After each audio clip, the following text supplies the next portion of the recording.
ونتوكل عليه ونعوذ بالله من شرور أنفسنا ومن سيئات أعمالنا. من يهده الله فلا مضل له ومن يضلله فلا هادي له. ونشهد أن لا إله إلا الله وحده لا شريك له.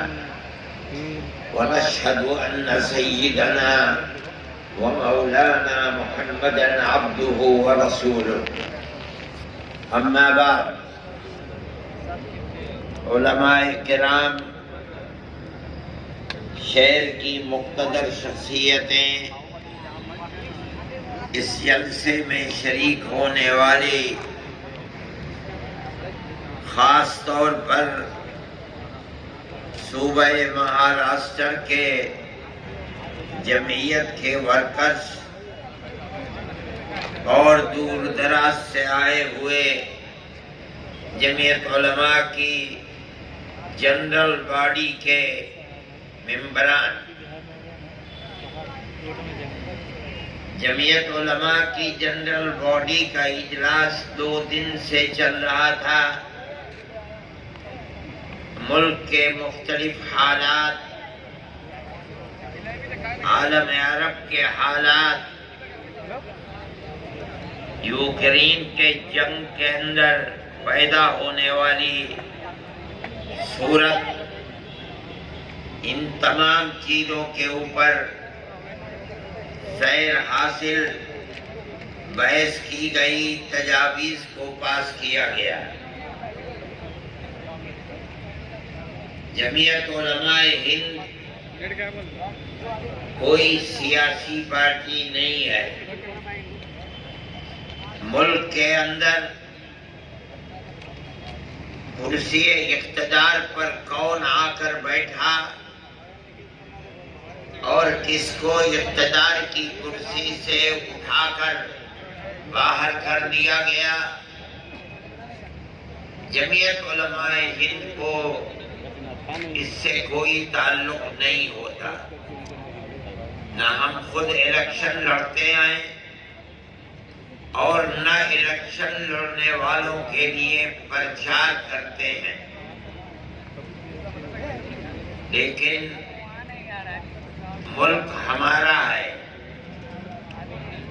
ہم ہمیشہ سے اس ملک میں رہتے چلے آئے ہیں. ہمارے آباء و اجداد ہمیشہ سے اسی ملک میں رہتے ہیں. ہمیں اپنے اس ملک سے تعلق ہے، محبت ہے. ہم اس ملک کو پھلتا پھولتا امن و امان اور پیار و محبت کا گہوارہ دیکھنا چاہتے ہیں. اور ہمارے اکابر جمعیت علماء ہند پہلے دن سے اس کے لیے کوشش کرتی رہی ہے. ہم بھی ان کے نقش قدم پر چل کر برابر اس کے لیے کوشش کر رہے ہیں. ملک کی آزادی سے پہلے انگریز کی غلامی کی زنجیر کو توڑنے کے لیے علماء تقریباً 150 سال تک کوشش کرتے رہے، مرتے رہے، پھانسی کے پھندے اپنے گلوں کے اندر ڈلواتے رہے. لیکن 150 سال تک ان کی ہمت اور جرأت برابر اپنی جگہ کے اوپر قائم رہی.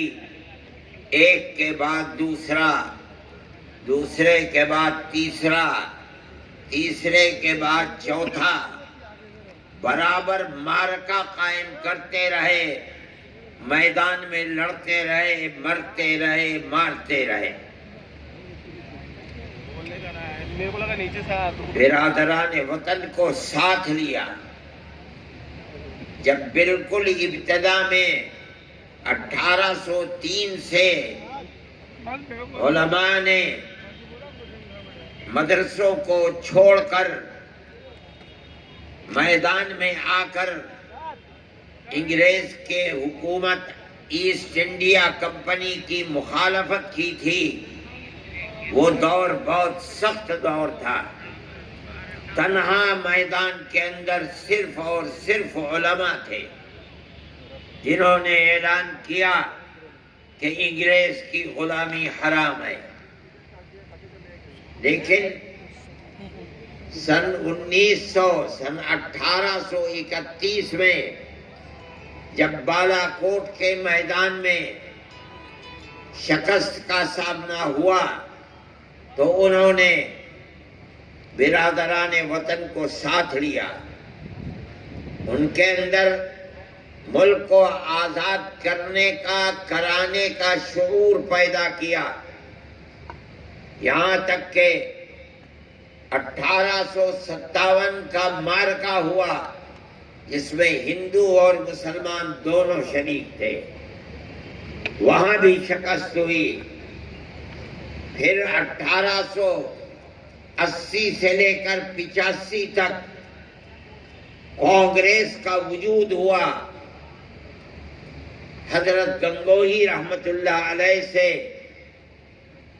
ایک فتویٰ لیا گیا، پوچھا گیا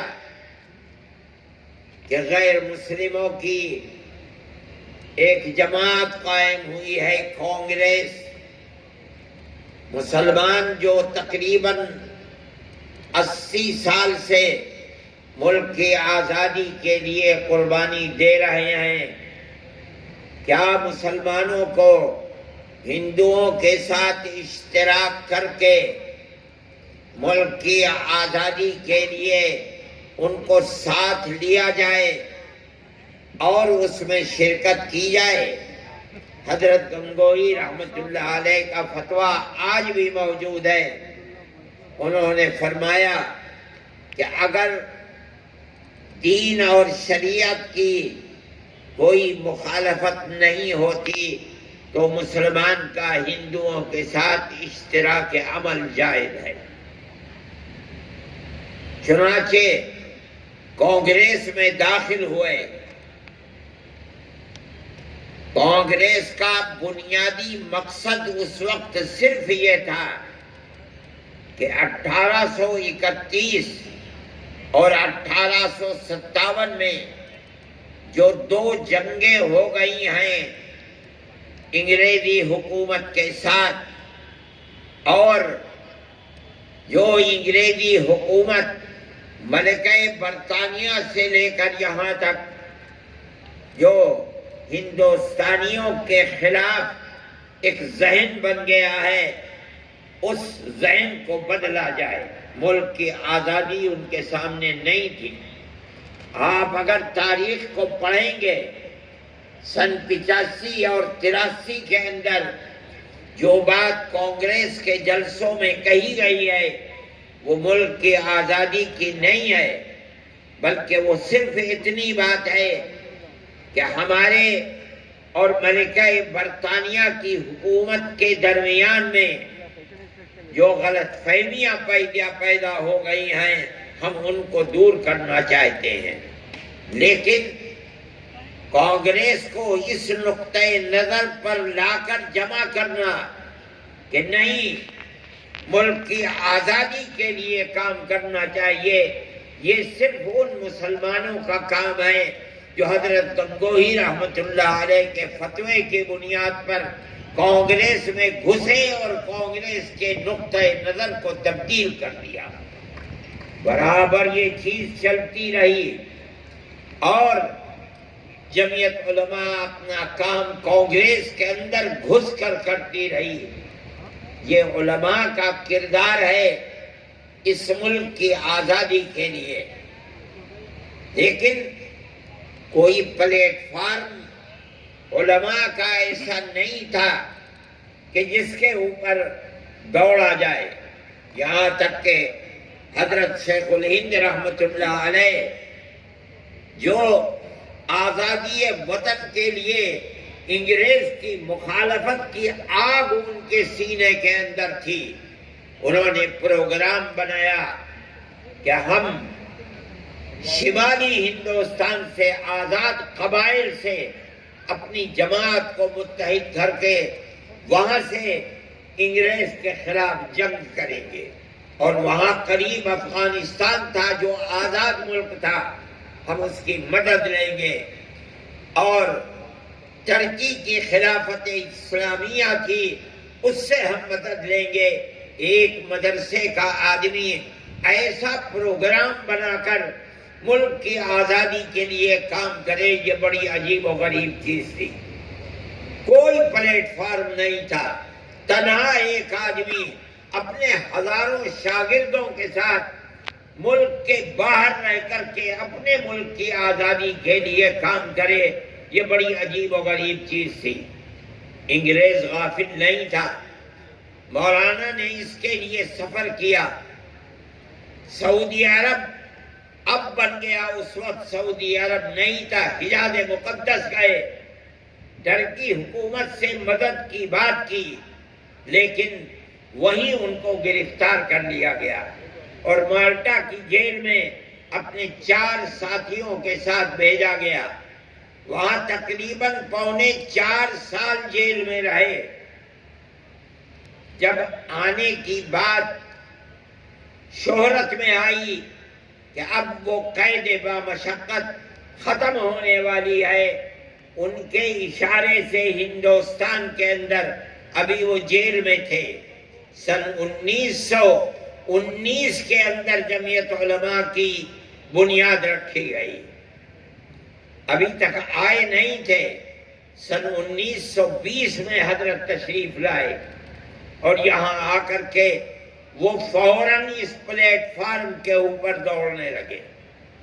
جمعیت علماء ہند کا دلی کے اندر جلسہ ہوا، اس میں حضرت شیخ الہند رحمت اللہ علیہ کو پہلا صدر بنایا گیا۔ ان کے دل کے اندر ایسی آگ تھی انگریز کی مخالفت کی، جس نے اس ملک کے سب بسنے والوں کو غلام بنا لیا تھا، کہ اس آگ کے تھمنے کا نام نہیں تھا۔ وہ برابر لڑتے رہے یہاں تک کہ اس دنیا سے چلے گئے۔ ان کے بعد ان کے شاگردوں نے جمعیت علماء کو اٹھایا اور وہ انتہائی قوت کے ساتھ میدان کے اندر اترے، جیل جاتے رہے۔ مولانا مفتی کفایت اللہ صاحب ان کے شاگرد تھے، مولانا مدنی ان کے شاگرد تھے، مولانا احمد علی لاہوری ان کے شاگرد تھے۔ ان لوگوں نے اٹھایا اور اٹھا کر ملک کی آزادی کے لیے چلے، بار بار جیل جاتے رہے۔ کم و بیش اپنی 80 سالہ زندگی میں 10 سال انگریز کی جیلوں کے اندر گزارا۔ کیوں؟ اپنے اقتدار کے لیے نہیں، کرسی اقتدار پر بیٹھنے کے لیے نہیں، بلکہ اپنے ملک کو آزاد کرانے کے لیے۔ جیسے جیسے ملک کی آزادی قریب آتی تھی اور یہ معلوم ہوتا تھا کہ انگریز بھارت کی سرزمین کے اوپر نہیں رہ پائے گا، ویسے وہ کانگریس کے لیڈر مہاتما گاندھی، موتی لال نہرو، جواہر لال نہرو، جمعیت علماء ہند کے پلیٹ فارم سے ان سے بار بار پوچھا جاتا تھا کہ ہمیں یہ یقین دلاؤ کہ ملک آزاد ہوگا تو ملک کا دستور سیکولر دستور ہوگا، جس کے اندر اگرچہ ہندو ملک کی اکثریت ہے، لیکن ہر اقلیت کو اپنی مذہبی آزادی کے ساتھ جینے کا حق ہوگا۔ اور کانگریس کی قیادت جو رات اور دن ساتھ رہتے تھے ملک کی آزادی میں کام کرنے کے لیے، پروگراموں کو بنانے کے لیے، بار بار تحریری طریقے کے اوپر یہ وعدہ کرتے چلتے تھے کہ ملک آزاد ہوگا تو اس ملک کے اندر نظام نظام حکومت سیکولر ہوگا، جس کا مطلب ہے کہ گورنمنٹ کا کوئی دھرم اور مذہب نہیں ہوگا، بسنے والے اپنے اپنے مذہب کے مطابق اپنی زندگی کو گزاریں گے۔ اسی طرح ملک کا پیار و محبت باقی رہ سکتا تھا۔ یہ کام برابر چلتا رہا یہاں تک کہ ملک آزاد ہوا۔ ملک آزاد ہوا، ملک کی اور مسلمانوں کی بدقسمتی تھی کہ اس کے ساتھ ساتھ ملک تقسیم بھی ہو گیا۔ ملک کی تقسیم کے بعد غیر مسلم ایک طاقت کھڑی ہوئی فوراً، اور انہوں نے یہ بات کہی کہ جب مسلمانوں نے اپنا حق لے لیا اور پاکستان کا وجود بن گیا تو اب ہمارے ملک کا نظام سیکولر نظام نہیں ہوگا، یہاں کی بنیاد بھی ہندوتو کے اوپر ہوگی۔ کانگریس کی قیادت کو انہوں نے اس پر مجبور کیا کہ وہ تقسیم ملک کے اوپر دستخط کر دے۔ یہ ایسی چیز تھی کہ جو جمعیت علماء سے وعدے کیے گئے تھے اس کے خلاف تھی۔ جمعیت علماء ہند کی لیڈرشپ ہاتھ پکڑ کر بیٹھ گئی تھی اور کہا کہ آپ نے ہم سے وعدہ کیا ہے کہ ملک کی آزادی کے بعد ملک کا دستور سیکولر دستور ہوگا، اگر ملک کی تقسیم ہوئی ہے تو آپ نے تقسیم کے اوپر دستخط کیے ہیں۔ ہماری ٹوپیاں اچھلتی رہیں، ہماری پگڑیاں پیروں کے اندر روندی گئیں، مگر ہم اپنے اس نقطۂ نظر سے پیچھے نہیں ہٹے کہ ملک تقسیم نہیں ہونا چاہیے۔ آپ نے ہم سے جو وعدے کیے ہیں ان وعدوں کو پورا کیجئے۔ ملک کی تقسیم میں آپ کا ہاتھ ہے، ہمارا ہاتھ ملک کی تقسیم میں نہیں ہے۔ یہ اتنی بڑی چیز تھی، شریف لوگ تھے، ان کو مجبور کر دیا کہ ملک کی تقسیم اگرچہ ہو گئی ہے لیکن ہندوستان کا دستور سیکولر دستور بنے گا۔ مسلمانوں کا قتل عام ہو رہا تھا۔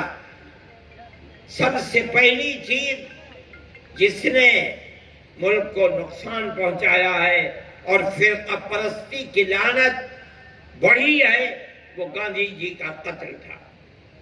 گاندھی جی جو کچھ کر رہے تھے، جو سبھائیں روزانہ بناتے تھے، وہ مسلمانوں کے قتل کو روکنے کے لیے، لیکن ملک کی نہیں بلکہ کانگریس کی وہ طاقت جس کے رگ و ریشے کے اندر فرقہ پرستی تھی، وہ طاقت نہیں چاہتی تھی، یہاں تک کہ اسی قاتل نے مولانا آزاد کے کہنے کے مطابق گاندھی جی کا قتل کرایا۔ گاندھی جی کا قتل در حقیقت سیکولرزم کا قتل تھا۔ اس کے بعد سے ملک کے حالات بدلنے شروع ہوئے، فرقہ پرستی بڑھنے لگی اور ایسی بڑھنے لگی کہ آپ اور میں جانتے ہیں کہ سن 47 کے کچھ ہی دنوں کے بعد فسادات کا سلسلہ شروع ہوا۔ کوئی ہندوستان کا قابل بیان ایسا شہر نہیں ہے جہاں فرقہ پرستوں کے ہاتھوں مسلمان کا خون نہ بہا ہو، ان کی دولت نہ لوٹی ہو، آگ نہ لگائی گئی ہو۔